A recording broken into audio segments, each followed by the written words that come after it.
Շատ շնորհակալություն։ Հայաստան մեծարգո նախագահ, Սլովակիայի Հանրապետության մեծարգո վարչապետ, Երևանյան երկխոսության պատվարժան մասնակիցներ, ողջունում եմ բոլորիդ եւ այժմ ցանկանում ձեզ ներկայացնել որոշ մտորումներ Հայաստան-Ադրբեջան խաղաղության գործընթացի ներկայիս վիճակի մասին եւ ինչպես գիտեք մենք կարողացել ենք համաձայնեցնել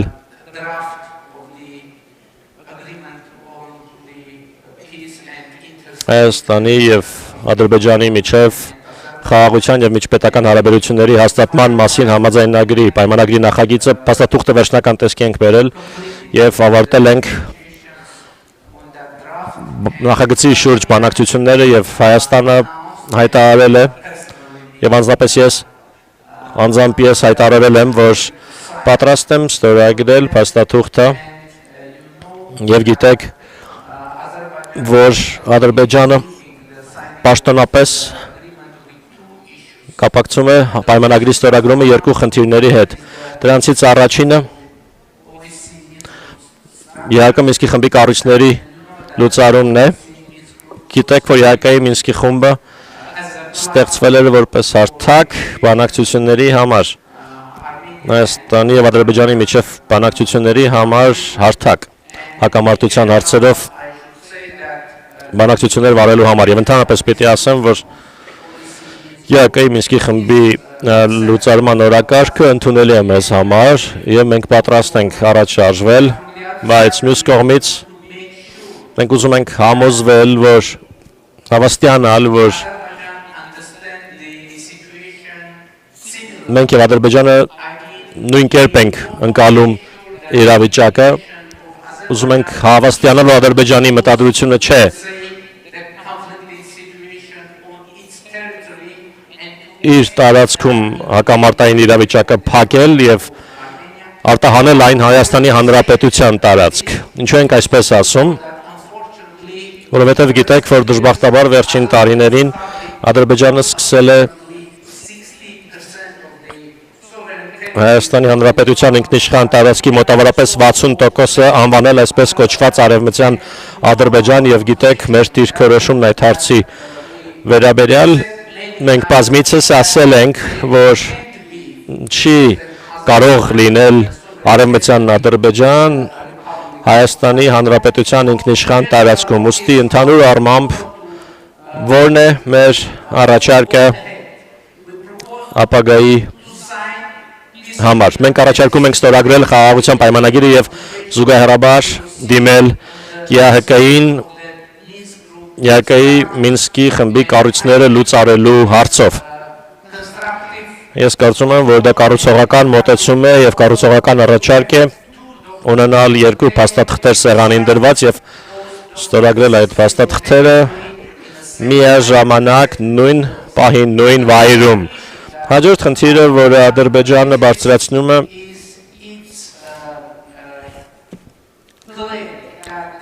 իր այն պնդումն է, թե Հայաստանի Հանրապետության սահմանադրությունը իբրև պարունակում է Ադրբեջանի նկատմամբ տարածքային պահանջներ։ Ընդհանուր առմամբ պարզ է նաև, որ կողմերը պետք է որևէ տարածքային պահանջ միմյանց նկատմամբ չունենան եւ դա շատ կարեւոր նախապայման է խաղաղության համար։ Բայց եկեք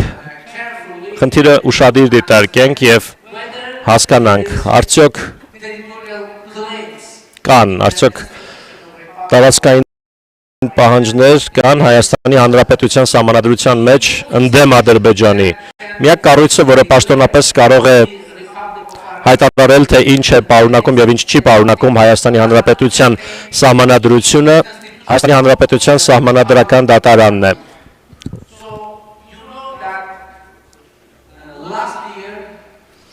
Գիտեք, որ անցյալ տարի Ադրբեջանի հետ կարողացանք ստորագրել Հայաստանի եւ Ադրբեջանի միջև սահմանազատման երկու հանձնաժողովների համատեղ գործունեության մասին կանոնակարգը եւ դա ընդ որում պատմության մեջ առաջին միջազգային երկկողմ փաստաթուղթն էր, որը ստորագրվել էր Հայաստանի եւ Ադրբեջանի կողմից եւ Հայաստանի Հանրապետության օրենսդրության համաձայն մենք այդ փաստաթուղթն ուղարկեցինք մեր սահմանադրական դատարան, պարզելու թե արդյոք այդ փաստաթուղթը համապատասխանում է մեր սահմանադրությանը։ Անցյալ տարի սեպտեմբերին Հայաստանի Հանրապետության սահմանադրական դատարանն ուսումնասիրեց համատեղ գործունեության մասին կանոնակարգը այդ փաստաթուղթը եւ պարզեց, որ կանոնակարգը իմիջայլոց Ալմատայի հռչակագիրը հիշատակված էր որպես հիմներար սկզբունք Հայաստանի եւ Ադրբեջանի միջև սահմանազատման համար, սահմանազատման գործընթացի համար, սահմանազատելու գործընթացում։ Ուստի երկու կանոնակարգերը, իսկ դա նշանակում է նաեւ Ալմատայի հռչակագիրը, ամբողջովին համապատասխանում են Հայաստանի Հանրապետության սահմանադրությանը։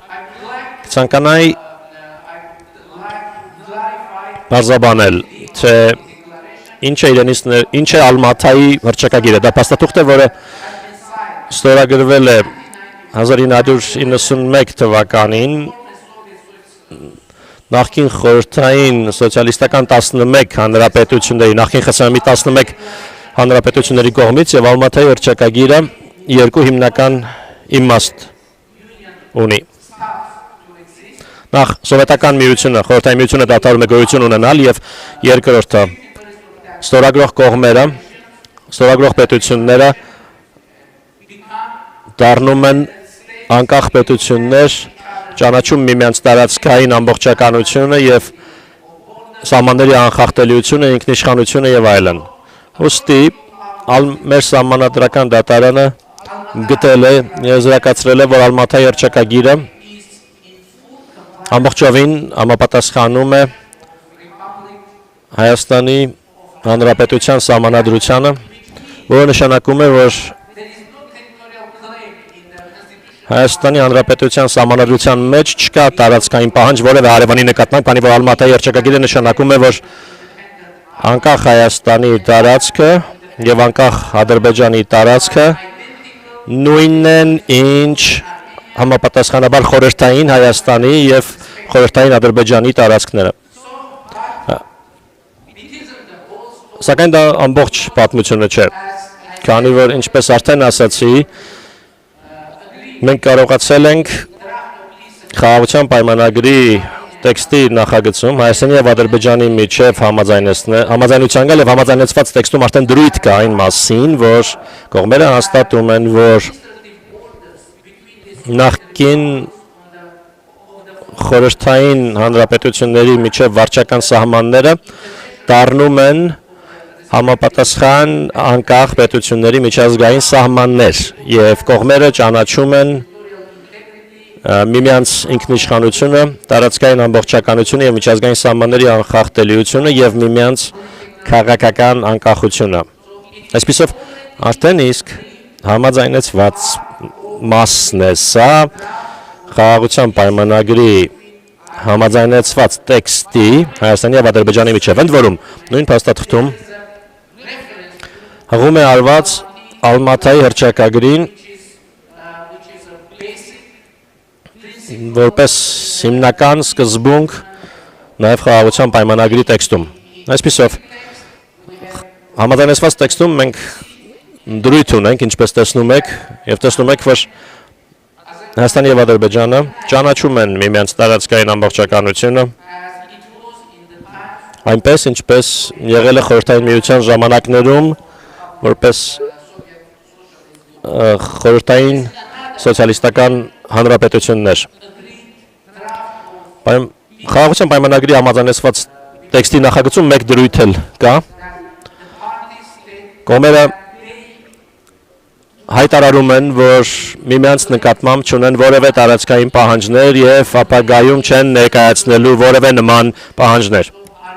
Այսինքն Հայաստանը եւ Ադրբեջանը արդեն իսկ համաձայնեցրել են նախագծի տեքստում, որ չեն կարող լինել որևէ տարածքային պահանջներ կողմերից մեկի կողմից մյուս կողմի նկատմամբ եւ համաձայնագրի պայմանագրի տեքստում կա եւս մեկ կարևոր դրույթ, որը նախատեսում է, որ կողմերը չեն կարող իրենց պետական օրենսդրությունը վկայակոչել որպես հիմնավորում խաղաղության պայմանագիրը չկատարելու համար։ Ուստի այս նրբությունները շատ կարևոր են, ինչու՞։ Քանի որ Հայաստանի օրենսդրության համաձայն խաղաղության պայմանագիրը ստորագրելուց հետո մենք պարտավոր ենք այն ուղարկել մեր սահմանադրական դատարան ստուգելու համար պայմանագրի համապատասխանությունը Հայաստանի Հանրապետության սահմանադրությանը։ Ի նկատի ունեմ դա տարբերակ, ընտրության տարբերակ չէ, դա պարտադիր է։ Այդ փաստաթուղթը պարտադիր պետք է ուղարկվի սահմանադրական դատարան։ Այդ տեսանկյունից մենք երկու տարբերակ ունենք։ Առաջին տարբերակը այն է, որ եթե սահմանադրական դատարանը որոշում է, որ Հայաստանի եւ Ադրբեջանի միջև խաղաղության պայմանագրի տեքստը չի համապատասխանում մեր սահմանադրությանը։ Եթե նման որոշում լինի, թեպետ ես պիտի ասեմ, որ նախորդ սեպտեմբերի որոշումից հետո մեր փորձագետներն ասում են, որ մեծ չէ հավանականությունը, որ սահմանադրական դատարանը կարող է որոշել այդպիսի բան։ Անցյալ տարվա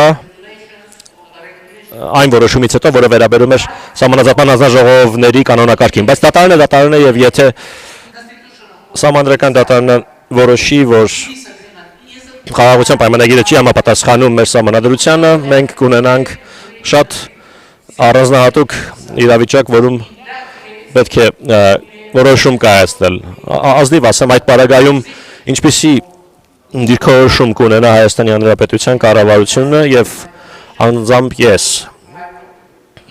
ես այդ դեպքում կնախաձեռնեմ սահմանադրական փոփոխություններ, քանի որ այս խաղաղության գործընթացը եւ խաղաղության պայմանագիրը չպետք է բաց թողնվեն եւ կփորձենք եւ կհամոզենք մեր հասարակությանը, որ այդ փոփոխությունը արվի տևական եւ երկարաժամկետ խաղաղության հասնելու համար, բայց եթե սահմանադրական դատարանը որոշի, որ պայմանագիրը ամբողջովին համապատասխանում է Հայաստանի Հանրապետության սահմանադրությանը, ապա այդ պարագայում որևէ խոչընդոտ չի լինի փաստաթուղթը մեր ազգային ժողով վավերացման ուղարկելու ճանապարհին։ Վավերացումից հետո այդ փաստաթուղթը ձեռք կբերի ամենաբարձր իրավաբանական ուժը Հայաստանում։ Հայաստանի Հանրապետության սահմանադրության 5-րդ հոդվածի 3-րդ կետի համաձայն, որը նախատեսում է, որ Հայաստանի Հանրապետության վավերացած միջազգային պայմանագրերի եւ օրենքների նորմերի միջև հակասության դեպքում կիրառվում են միջազգային պայմանագրերի նորմերը։ Դա նշանակում է, որ եթե վավերացման պահից հետո եւ ուժի մեջ մտնելուց հետո, ինչը տեղի կունենա վավերացման մասին օրենքի նախագահի կողմից ստորագրումից հետո, Հայաստանի եւ Ադրբեջանի միջև խաղաղության պայմանագիրը ամենաբարձր իրավաբանական ուժը կունենա Հայաստանի Հանրապետությունում։ Սա շատ կարևոր լուր է, որովհետեւ դա նշանակում է, որ խաղաղության պայմանագիրը կլուծի բոլոր մտահոգությունները, որոնք Ադրբեջանը կարող է ունենալ եւ ունի ներկայումս, ուստի ակնհայտ է, որ Ադրբեջանի կողմից բարձրացված խնդիրները լուծելու ճանապարհը պայմանագրի ստորագրումն է, ոչ թե չստորագրումը։ Ուզում եմ կրկին անգամ բարձրաբանել։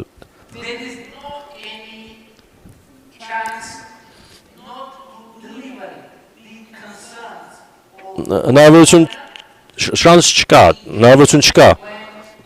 որ չկատարվեն Ադրբեջանի ակնկալիքներն այն դեպքում, երբ ստորագրվի խաղաղության պայմանագիրը, այսինքն 100%-ով վստահ կարող ենք լինել, որ բոլոր մտահոգությունները կփարատվեն եւ այդ մտահոգությունները փարատելու համար խաղաղության պայմանագիրը պետք է ստորագրվի։ Եվ դա է մեր հիմնական ուղերձը։ Հատկապես հաշվի առնելով, որ մենք տեսնում ենք, որ Ադրբեջանի սահմանադրության մեջ կան որոշ տարածքային պահանջներ ընդդեմ Հայաստանի։ Բայց մենք այդ հարցը առանձին չենք բարձրացրել, քանի որ համարել ենք, որ պայմանագրի համաձայնեցված տեքստում այդ խնդիրը կհասցեագրվի։ Մեր մոտեցումը սա է։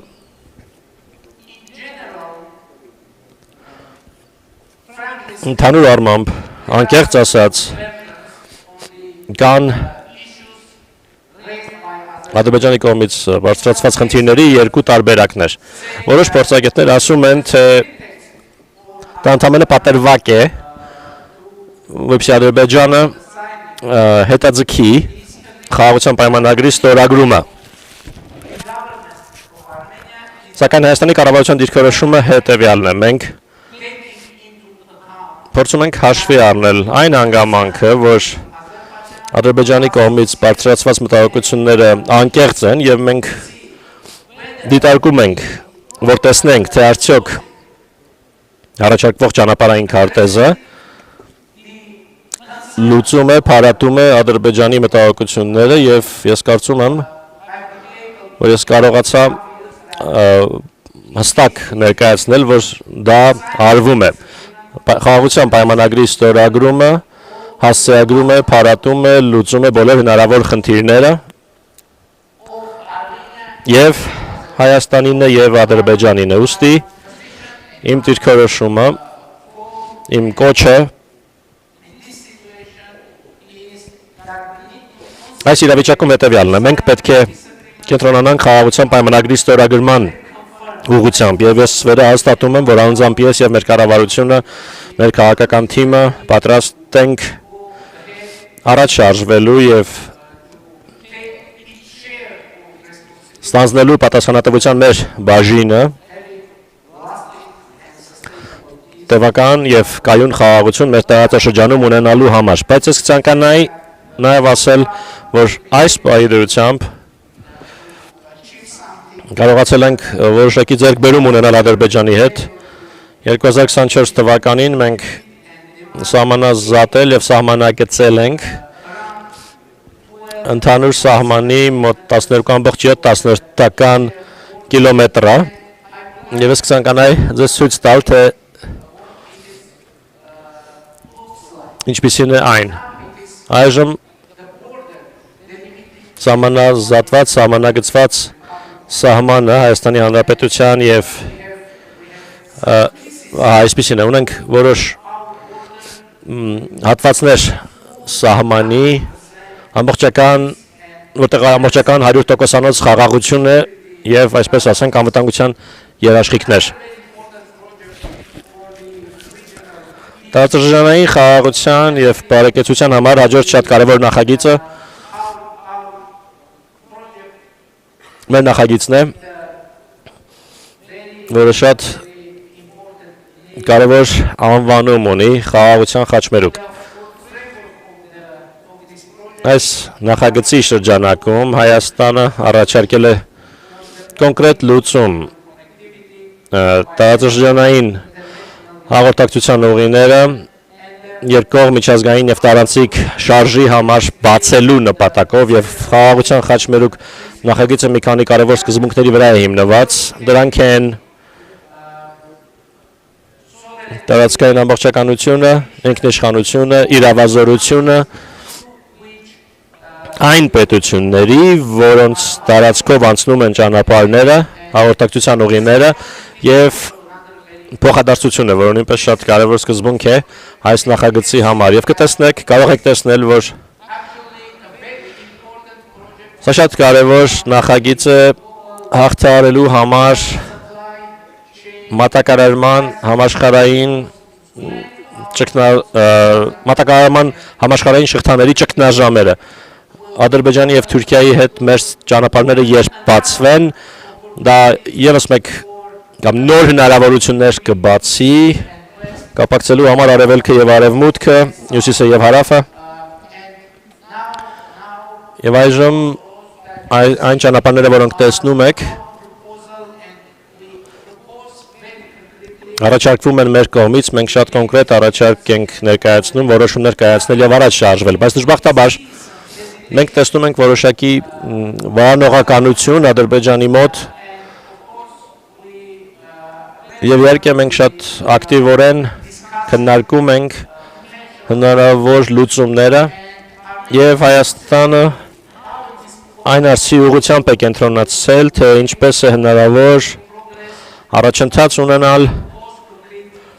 առաջարկել կոնկրետ լուծումներ։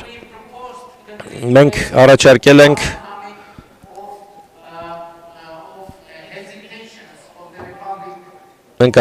Ադրբեջանի Հանրապետության մտահոգությունները հաղթահարելու կոնկրետ ուղիներ։ Հայաստանը պատրաստ է Ադրբեջանի արևմտյան մասերից Նախիջևան, Հայաստանի տարածքով բեռնափոխադրումներ կազմակերպել։ Դա Նախիջևանն է Ադրբեջանի մասը եւ սա հիմնական մասն է Ադրբեջանի։ Այստեղ խնդիրը օրակարգը նա է, որ կապակցվածություն լինի Նախիջևանի եւ Ադրբեջանի միջև եւ Հայաստանը պատրաստ է լուծումներ տրամադրել։ Իմիջիայլոց ես նշեցի արևմտյան Ադրբեջան կոչվող ադրբեջանական խոսույթը եւ ասացի, որ չկա եւ չի կարող լինել արևմտյան Ադրբեջան Հայաստանի Հանրապետության ինքնիշխան տարածքում, բայց հիմա շատ կարեւոր է, որ կա արևմտյան Ադրբեջան եւ սրանք Ադրբեջանի արևմտյան շրջաններն են եւ շատ կարեւոր է արևմտյան Ադրբեջան չի կարող լինել Ադրբեջանի արևմտյան շրջանի տարածքից դուրս եւ դրա քննարկումը մեզ համար բացառված է ակնհայտորեն եւ ես կարծում եմ, որ դա իրավաչափ դիրքորոշում է։ Սակայն հիմա ասենք, թե ինչ է առաջարկում Հայաստանը ապահովելու կապակցվածություն Նախիջևանի եւ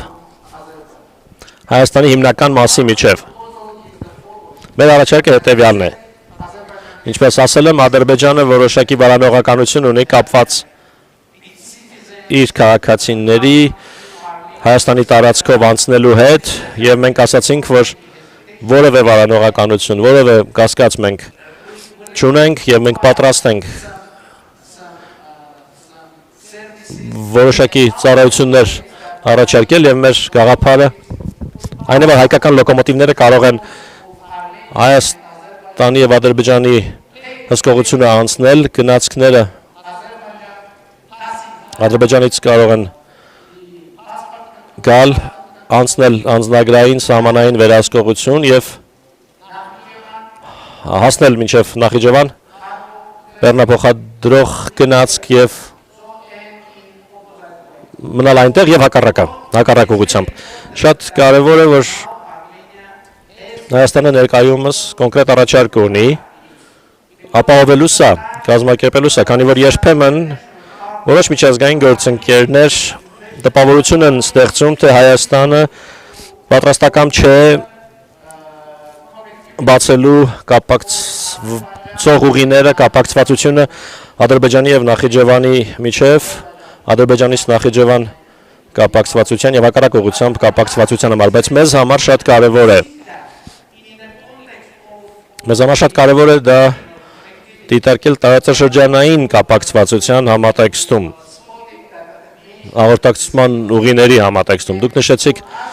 Դուք լսեցիք, որ ես հիշատակեցի փոխադարձության սկզբունքը։ Մեզ համար շատ կարևոր է հավանման կապակցվածություն ունենալ։ Մենք ասում ենք հետևյալը, որ Ադրբեջանից Ադրբեջան Հայաստանի տարածքով եւ Հայաստանից Հայաստան Ադրբեջանի տարածքով հարգելով երկրների տարածքային ամբողջականությունը, ինքնիշխանությունը եւ իրավազորությունը այս առաջարկը պաշտոնական է, այն սեղանին է եւ յուրաքանչյուր անգամ ցանկացած բանի երբ Ադրբեջանը համաձայնվի, մենք պատրաստ կլինենք մուտք գործել այս գործընթացի իրագործման փուլ։ Տիկնայք եւ պարոնայք, ինչպես տեսակ, ես ուսամ կարողացա ներկայացնել իմ մտքերը։ Մենք ունենք կոնկրետ առաջարկներ ունենալու առաջընթաց եւ հասնելու տևական եւ կայուն խաղաղության մեր տարածաշրջանում, եւ ես կրկնում եմ, որ խաղաղությունը տևական եւ կայուն խաղաղություն Հայաստանի եւ Ադրբեջանի միջև ոչ միայն հնարավոր է, այլ նաեւ հասանելի։ Եվ մենք վճռական ենք, մենք հանձնառու ենք խաղաղության նորակարգին, մենք պատրաստ ենք շարունակել խորհրդակցություններն Ադրբեջանի հետ, այն հարցում, թե ինչպես հասնել խաղաղության պայմանագրի ստորագրման կետին եւ այլ փաստաթղթերի ստորագրմանը, որոնք ամբողջովին եւ կտրականապես կփոխեն իրավիճակը եւ տարածաշրջանի ժողովուրդների ճակատագիրը, եւ մենք իհարկե հավատարիմ կլինենք այդ օրակարգին եւ ամեն ինչ կանենք, ամենը ինչ մեզնից կախված է, իհարկե հարգելով իմ արդեն նշած սկզբունքները եւ իմ համոզմունքը տիկնայք եւ պարոնայք այն է, որ ի հեճուկս բոլոր փաստարկների, բոլոր սադրանքների եւ այլն Հայաստանի եւ Ադրբեջանի միջև չի լինելու պատերազմ, լինելու է խաղաղություն եւ դա շատ միանշանակ է ինձ համար, շատ շնորհակալություն։